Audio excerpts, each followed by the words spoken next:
प्यारे बच्चों, आज फिर आप लोगों का आइडियल प्रोग्रेसिव स्कूल के यूट्यूब चैनल पर बहुत बहुत स्वागत है। आज है एलसीएम एंड एचसीएफ का पार्ट 8 प्रश्नावली से क्वेश्चन नंबर 41। वह कौन सी सबसे छोटी संख्या है जिसे 3, 4, 5, 6 और 7 द्वारा विभाजित किए जाने पर शेषफल क्रमशः 2, 3, 4, 5 और 6 बचे। ऐसा क्वेश्चन पहले भी सॉल्व कर चुके हैं। 3 से भाग दें तो शेष 2 बचे, 4 से भाग दें तो शेष 3 बचे। क्या इसी तरह से सबका दिया हुआ अलग अलग शेष, वह सबसे छोटी संख्या ज्ञात करना है।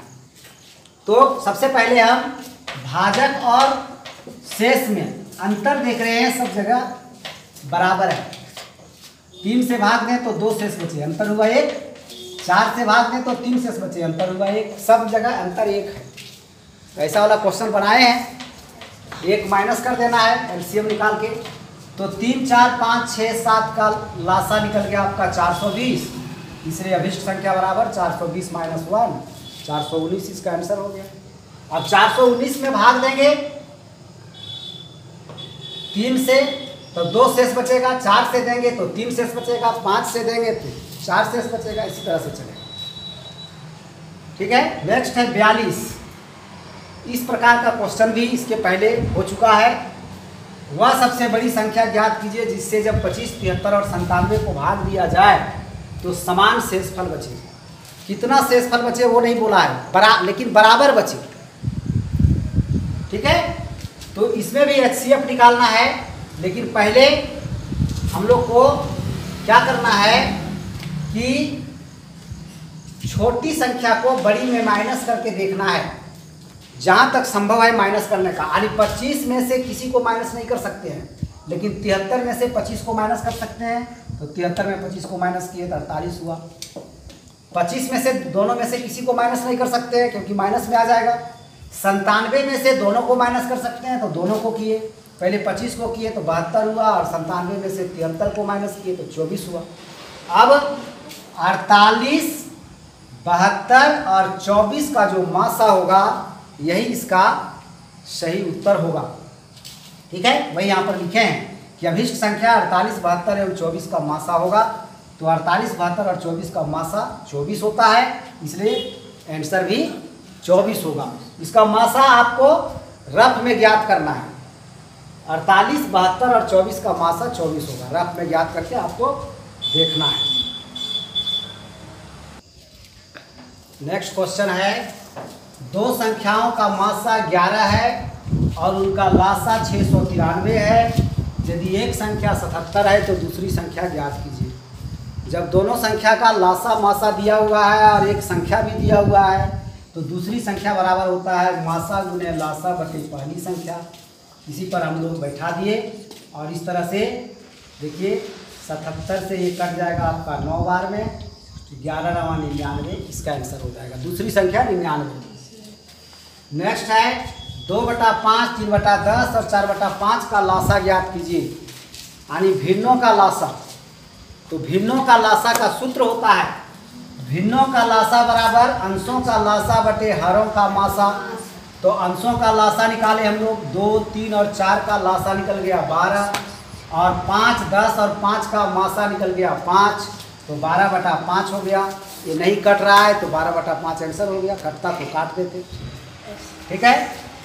45 में है सबसे छोटी वर्ग संख्या ज्ञात कीजिए जो 10, 12, 15 और 18 से पूर्णतः विभाजित हो। यानी सबसे छोटी संख्या नहीं, सबसे छोटी वर्ग संख्या। वर्ग संख्या किसको कहते हैं? जिस संख्या का पूर्णतः वर्गमूल निकल सके, स्क्वायर रूट जिसका निकल सके, वही है वर्ग संख्या। ठीक है। जिसका स्क्वायर रूट निकाल सकते हैं, जिसका वर्गमूल निकाल सकते हैं पूर्ण संख्या में, वही है आपका एक वर्ग संख्या।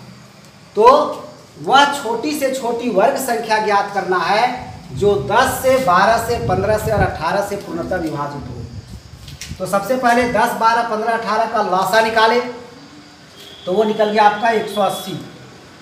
180 तो वह छोटी से छोटी संख्या हो गई जो 10, 12, 15 और 18 से पूर्णतः विभाजित है, लेकिन क्या ये एक वर्ग संख्या भी है? अगर वर्ग संख्या होगी तब तो यही आंसर हो जाएगा, और वर्ग संख्या नहीं होगी तो फिर इसका मल्टीपल ज्ञात करना पड़ेगा, यानी 180 का मल्टीपल जो वर्ग संख्या हो, जो पूर्ण वर्ग हो, जिसका वर्गमूल निकाला जा सके। तो सबसे पहले हम ये देखेंगे कि ये वर्ग संख्या है कि नहीं। कोई संख्या वर्ग संख्या है या नहीं, इसको कैसे हम लोग ज्ञात करेंगे? इसका एक नियम है कि इसका हम अभाज्य गुणनखंड निकालेंगे और देखेंगे कि अभाज्य गुणनखंडों में जितने भी डिजिट हैं वो सभी का जोड़ा उसमें लग रहा है या नहीं। अगर लग जाएगा तो समझ जाएंगे कि ये पूर्ण वर्ग संख्या है, और नहीं लगेगा तो नहीं है। ठीक है, तो इसका अभाज्य गुणनखंड आपको रफ में निकालना है, देखना है ज्ञात करके। 180 का अभाज्य गुणनखंड देखिए कैसे ज्ञात किया जाता है। 2 से पहले भाग देंगे, यानी अभाज्य संख्याओं से भाग देना है। पहले छोटी से छोटी अभाज्य संख्या से भाग देना है, फिर उससे बड़ी, फिर उससे बड़ी।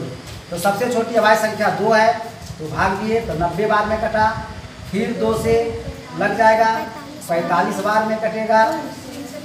फिर 3 से लगेगा तो 15 बार में कटेगा, और फिर 3 से लगेगा तो 5 बार में कटेगा, और फिर 5 से लगेगा तो 1 बार में कटेगा। खत्म हो गया। ठीक है, तो इसका अभाज्य गुणनखंड हो गया आपका 2 गुने 2 गुने 3 गुने 3 गुने 5। ठीक है, 2 गुने 2 गुने 3 गुने 3 गुने 5। ये रफ वर्क है, इसलिए इसको हम मिटा देते हैं, आपको रफ में करना था ये। अब देखेंगे कि सभी का जोड़ा है या नहीं। तो 2 का जोड़ा है, 3 का भी जोड़ा है, लेकिन 5 का नहीं है। ठीक है, तो इसलिए ये पूर्ण वर्ग नहीं है। ये क्या है? पूर्ण वर्ग नहीं है।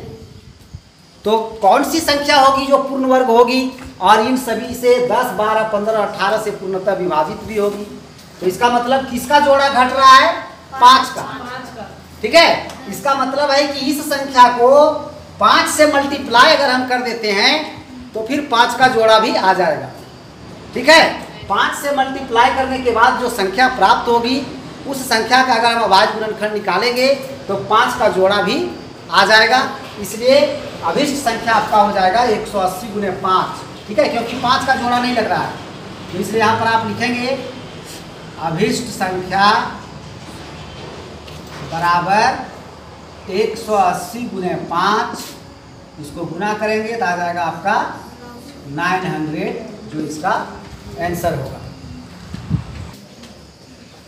देखिए नेक्स्ट है 3 विभिन्न सड़क पार गमनों की यातायात बत्तियां, यानी रोड पर जो लाइट होता है, सिग्नल लाइट, ट्रैफिक लाइट कहते हैं उसको, लाल, पीला, हरा, वो लाइट होता रहता है। तो 3 बत्तियां जो हैं वो प्रत्येक 48 सेकेंड, 72 सेकेंड और 108 सेकेंड के बाद बदलती है। तीनों बत्तियां में एक बत्ती 48 सेकेंड के बाद बदलता है, दूसरा 72 सेकेंड के बाद, और तीसरा 108 सेकेंड के बाद। और यदि सभी एक साथ बदले थे 8:20:00 में, यानी 8:20 पर एक साथ बदले थे, तो फिर कब एक साथ बदलेंगे, किस टाइम एक साथ बदलेंगे? जबकि एक बत्ती बदलती है प्रत्येक 48 सेकेंड पर, दूसरी बत्ती बदलती है 72 सेकेंड पर, और तीसरी 108 सेकेंड पर। तो इसके लिए हम लोग को सबसे पहले 48, 72 और 108 का लासा ज्ञात करना होगा, बराबर 132 सेकेंड। ये सब सेकेंड में है, इसलिए इसका लासा निकला 432 सेकेंड। अब इसका मतलब है कि 432 सेकेंड के बाद फिर ये बत्तियां एक साथ बदलेंगी। तो 8:20 पर बदली थी, तो अब कब बदलेगी? तो 432 सेकेंड बाद। तो 432 सेकेंड बाद कितना बजेगा, उस टाइम क्या टाइम होगा? तो 432 सेकेंड को हम मिनट और सेकेंड में बदलेंगे। ठीक है, यानी 60 से भाग देंगे तो ये 7 मिनट 12 सेकेंड होगा। 7 से भाग देंगे इसको तो भागफल की तरफ 7 हो जाएगा और शेष फल में 12 रहेगा। इसका मतलब 12 सेकेंड में रह गया और भागफल वाला क्या बन गया, मिनट बन गया। यानी 432 सेकेंड बराबर हो जाएगा आपका 7 मिनट 12 सेकेंड। अब सोचिए कि 7 मिनट 12 सेकेंड के बाद फिर से लाइट एक साथ बदलेगी तीनों, तो 8:20 पर बदली थी और 7 मिनट 12 सेकेंड के बाद फिर बदलना है, तो कितना बजेगा उस समय, 8:20 और 7 मिनट यानी 8:27, 8:27 12 सेकेंड होगा क्या। तो इसलिए लिखेंगे अभीष्ट समय बराबर, अभीष्ट समय तो 8:20 प्लस 7 मिनट 12 सेकेंड बराबर 8:27 आंसर। यानी 8:27 पर फिर वो तीनों बत्तियां एक साथ बदलेंगी। नेक्स्ट क्वेश्चन 12/15, 18/40 और 90/108 का मासा ज्ञात है। भिन्नों का मासा, भिन्नों का मासा बराबर होता है अंशों का मासा बटे हरों का लासा। तो अंशों का मासा निकाले 12, 18 और 90 का मासा निकल गया 6 और हरों का लासा 15, 40 और 108 का लासा निकल गया 1080। तो 6/1080 इसको हम काट रहे हैं तो 6 से आपका 1080 कट जाएगा 180 बार में और ये आपका आंसर हो जाएगा 1/180। नेक्स्ट क्वेश्चन है वो भी मासा निकालना, इसमें भी भिन्नों का मासा। तो भिन्नों का मासा बराबर अंशों का मासा बटे हरों का लासा। अंशों का मासा 1, 3, 4 और 5 का मासा निकाले तो निकला 1 और हरों का लासा 210, तो 1/210 आंसर हो गया। 49 में है दो संख्याओं का गुणनफल दिया हुआ है और लासा 168, तो मासा क्या होगा। ये भी फॉर्मूला था, मासा बराबर होता है दोनों संख्याओं का गुणनफल बटा लासा। तो दोनों संख्याओं का गुणनफल 1008 और लासा आपका 168, तो इसको काटे तो आ गया आपका 6 बार में ये पूरा कट रहा है। ठीक, 50 नंबर में है वह सबसे बड़ी संख्या कौन सी है जो 627 और 760 को पूर्णतः विभाजित करती है। तो इसमें स्पष्ट हो जा रहा है कि इसमें आपको HCF ज्ञात करना है, HCF निकालना है। 627 और 760 का महत्तम समापवर्तक निकाल दीजिए, मासा। बस अभिष्ट संख्या 627 और 760 का मासा होगी, इसलिए 627 और 760 का मासा बराबर 19 आंसर। मासा आपको निकालना है रफ में, ठीक है।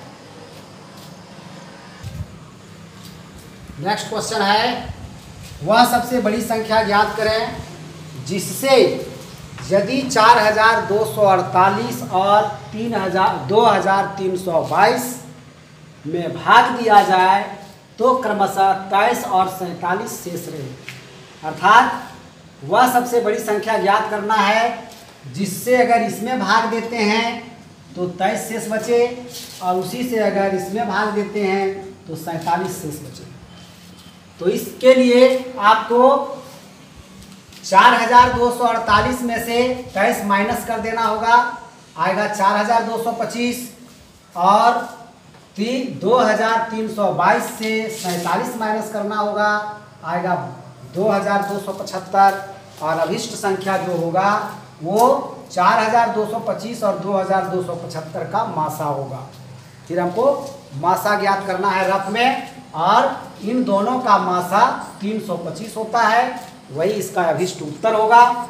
325 से अगर हम भाग देंगे 4248 में तो 23 शेष बचेगा और इसी से अगर हम 2322 में भाग देंगे तो 47 शेष बचेगा। नेक्स्ट है, वह कौन सी सबसे बड़ी संख्या है जिससे 215, 243 और 299 में भाग देने पर समान शेष बचे। शेष बराबर बचना है। कितना बचना है? जितना भी बचे लेकिन बराबर बचे तीनों परिस्थिति में। इसमें भी भाग दें उससे तो जो शेष बचे वो इसमें भी देने से बचे और इसमें भी। तो ऐसा क्वेश्चन भी आप पहले सॉल्व किए हैं, ठीक है। बड़ी संख्या में से छोटी संख्या को घटा करके और कितना हम लाभ आएगा देखते हैं। 243 में 215 माइनस किए तो 28, और 243 से केवल 215 को ही माइनस किया जा सकता है, इसको तो नहीं किया जा सकता है। 299 से दोनों को माइनस किया जा सकता है, तो पहले 243 माइनस किए तो 56, 299 में 215 माइनस किए तो 84। अब हमको इन तीनों का मासा ज्ञात करना होगा, वही इसका अभिष्ट उत्तर होगा। अभिष्ट संख्या 28, 56 एवं 84 का मासा होगा, इसलिए 28, 56 एवं 84 का मासा बराबर 28। आंसर हो गया इसका। नेक्स्ट है 53 नंबर। 53 नंबर में है साधारण सा आपको एलसीएम निकालना है, क्योंकि बोला है कि वह सबसे छोटी संख्या निकाले जो 36, 60 और 84 से ठीक ठीक भाग लग जाए जिसमें, ठीक है। तो ये एकदम सिंपल है, इसका एलसीएम निकाल लेना है और इसका देखिए एलसीएम ज्ञात कर लिए तो आ गया 1260। नेक्स्ट क्वेश्चन है, वह सबसे छोटी संख्या ज्ञात करें जिसमें यदि 20 जोड़ दिया जाए तब वो संख्या 1 से 10 तक की संख्या से पूर्णतः विभाजित हो जाए। यानी 1 से 10 तक जो जो संख्याएं हैं 1, 2, 3, 4, 5, 6, 7, 8, 9, 10 तो इन सबों से विभाजित हो जाए। लेकिन कब हो जाए? जब उसमें 20 जोड़ा जाए तब। तो इसका आसान उपाय है कि 1 से 10 तक की संख्याओं का लासा निकाल लेंगे तो वो सबसे छोटी संख्या होगी जो 1 से 10 तक की प्रत्येक संख्या से विभाजित हो जाएगी पूर्णतः। लेकिन वो हमको नहीं निकालना था, हमको निकालना था कि जब 20 जोड़ें तब विभाजित हो, तो उसमें से 20 हम माइनस कर देंगे, वही किए हैं। 1 से 10 तक की संख्याओं का लासा हम ज्ञात किए तो देखिए आपका आ गया 2520। तो अभिष्ट संख्या हो जाएगा आपका 2520 माइनस 20, क्योंकि 2520 तो 1 से 10 तक की प्रत्येक संख्या से विभाजित हो जाएगी, है ना। इसमें कुछ नहीं जोड़ना पड़ेगा। लेकिन इस क्वेश्चन में हमको चाहिए वह संख्या जिसमें 20 जोड़ें तब वो 1 से 10 तक की प्रत्येक संख्या से विभाजित हो। इसके लिए हम 20 माइनस कर दिया यानी 2500 आ गया। अब 2500 सबसे विभाजित नहीं होगी, कब विभाजित होगी? जब 20 जोड़ेंगे तब ये 1 से 10 तक के प्रत्येक संख्या से विभाजित हो जाएगी, ठीक है। नेक्स्ट क्वेश्चन में ऐसा बनाए हैं आप, पहले मासा दिया हुआ है, लासा दिया हुआ है, एक संख्या दी हुई है तो दूसरी संख्या बराबर मासा गुने लासा बटे पहली संख्या, इसी सूत्र पर सेट करके और आपका आंसर आ गया इसका 36। नेक्स्ट क्वेश्चन, एक कमरे के फर्श का आकार 4 मीटर 83 सेमी गुने 3 मीटर 78 सेमी, मतलब कमरा का लंबाई जो है 4 मीटर 83 सेमी और चौड़ाई है 3 मीटर 78 सेमी, और उसके फर्श में टाइल बिछाना है। तो पूछ रहा है कि सबसे बड़े वर्गाकार टाइल की माप क्या होगी, ताकि टाइल्स को काटना नहीं पड़े। कल के जैसा क्वेश्चन है। सबसे बड़ा टाइल जो उसमें लगाया जाएगा वर्गाकार टाइल, उसकी माप क्या होगी, यानी उसकी भुजा क्या होगी, पहला क्वेश्चन। और दूसरा क्वेश्चन है कि इसमें कितना टाइल्स लगेगा। 2 क्वेश्चन पूछा गया इसी में, ठीक है। तो सबसे बड़ा टाइल की जो माप है वो तो हमको ऐसे भी निकालना पड़ा था उसमें भी, जबकि नहीं पूछा था, लेकिन वो निकालना ही पड़ेगा। तो उसके लिए सबसे पहले हम लोग इसकी लंबाई चौड़ाई को मीटर सेमी से सेमी में बदल लिए, तो लंबाई आपका हो गया 483 सेमी और चौड़ाई 378 सेमी। अब इन दोनों का मासा निकाल लिए। मासा का मतलब इसलिए ज्ञात किए मासा, ताकि वर्गाकार टाइल की यानी बड़े से बड़े वर्गाकार टाइल का माप ज्ञात हो सके। कितना बड़ा, अधिक से अधिक बड़ा टाइल इसमें लग सकता है। तो वह मासा निकल गया 21 सेमी, यानी सबसे बड़े वर्गाकार टाइल की माप 21 सेमी होगा जो उस कमरे के फर्श में लगाया जा सकता है। ठीक है, तो 21 सेमी का होना चाहिए टाइल। तो अब टाइलों की अभिष्ट संख्या निकालना है हमको। तो टाइलों की संख्या बराबर हो जाएगा फर्श का क्षेत्रफल बटा एक टाइल का क्षेत्रफल। फर्श का क्षेत्रफल निकालने के लिए लंबाई गुने चौड़ाई यानी 483 गुने 378 बटा एक टाइल का क्षेत्रफल, तो भुजा स्क्वायर यानी 21 गुने 21। तो इस दोनों को जब हम सॉल्व किए, काटे, ये 23 बार में कटा, ये 18 बार में, फिर ये मल्टीप्लाई किए तो 414 यानी 414 टाइल्स लगेगा। और एक वर्गाकार टाइल का जो माप होगा वो होगा आपका 21 सेमी। दोनों क्वेश्चन का आंसर आ गया, इसलिए दोनों क्वेश्चन का आंसर हम यहाँ पर लिख दिए। 21 सेमी और 414 वो टाइल्स लग दिया। नेक्स्ट क्वेश्चन है, 4 संदूकों में क्रमशः 24 किग्रा, 36 किग्रा, 48 किग्रा और 54 किग्रा कोई पदार्थ है। ठीक है, तो कह रहा है कि वह छोटा से छोटा भार ज्ञात करें जो कि चारों प्रकार के पदार्थ को बराबर बराबर हम पार्सल बना सकें। भार में बराबर हो, ठीक है, कम से कम कितना वजन उस पदार्थ को हम पार्सल बनावें कि चारों पदार्थ को बना सकते हैं बराबर। तो छोटा से छोटा आ गया, इसका मतलब है कि यहाँ पर आपको एलसीएम ज्ञात करना है। तो 24 किग्रा, 36 किग्रा, 48 किग्रा और 54 किग्रा का लासा ज्ञात कर रहे हैं, तो आपका निकल रहा है 432 किग्रा। यानी 432 किग्रा सभी पदार्थों का, चारों प्रकार के पदार्थों का 432 किग्रा करके हम पार्सल बना सकते हैं। ठीक है, और यही इसका अभिष्ट उत्तर होगा 432 किग्रा।